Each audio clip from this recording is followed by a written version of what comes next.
वो जो ख्वाब में आपको साथ जहन में आई बात, वो आपके अपने जहन का फतूर था। जो जहन में सोचें जो हमारे चलती है ना ख्वाब, वो होते हैं। हम में से ज्यादातर लोगों के ख्वाब वो होते हैं जो हमारे बैक ऑफ माइंड में चल रहा होता है। हम गहरी नींद नहीं सो रहे होते, तो हमारा जहन चल रहा होता है, तो जो हम सोच रहे होते हैं उसे सुबह उठ के हम कहते हैं हमें ख्वाब नजर आई है। वही अब मैं बैठे हुए खामोशी से वही सोची जाऊं तो मुझे नहीं परेशानी होगी, क्योंकि मुझे पता है कि मैं सोच रहा हूँ। सोते हुए मुझे नहीं पता होता कि मैं सोच रहा हूँ, तो मैं समझता हूँ शायद ये ख्वाब है। तो वो बहुत से हमारे अंदर ही थॉट्स जो हैं वो हो जाते हैं। कई बार दूसरों के थॉट्स भी हमें डिस्टर्ब करते हैं। वेव्स दूसरे की भी घंटी आ जाती है जिसके पास हमारी फ्रीक्वेंसी पकड़ी जाए। ठीक है, कई स्ट्रॉन्ग स्पिरिचुअल जो लोग होते हैं, जैसे एस्ट्रल प्रोजेक्शन करते हैं, वो आपकी ख्वाबों में घुस के बड़ा कुछ दिखा देते हैं। यहाँ तक हिंदू जो भी पहुंच गया है, यहूदी भी पहुंच गया, ईसाई भी पहुंच गया, हम लोग अभी तक इधर ही फंसे हुए हैं।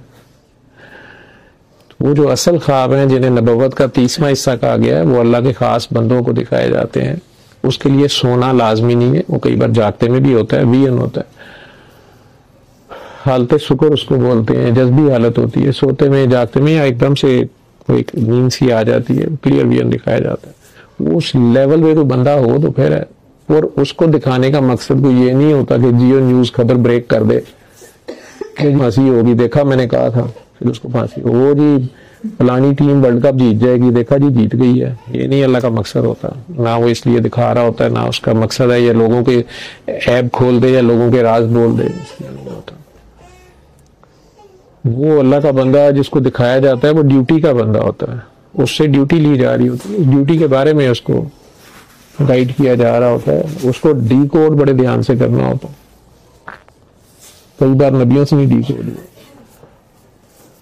अल्लाह के वलियों का काम होता है, जो ड्यूटी के लोग होते हैं। बाकी हम सारे एम ही उन ख्वाबों में फंस के साइकी के मरीज बने होते हैं, या फिर आपस में नफरत हसद कीने में फंस जाते हैं कि उसने मेरे पे जादू करा दिया, मैंने ख्वाब में देखा है, उसने मेरे पे ये करा दिया। सारी हमारी सोच का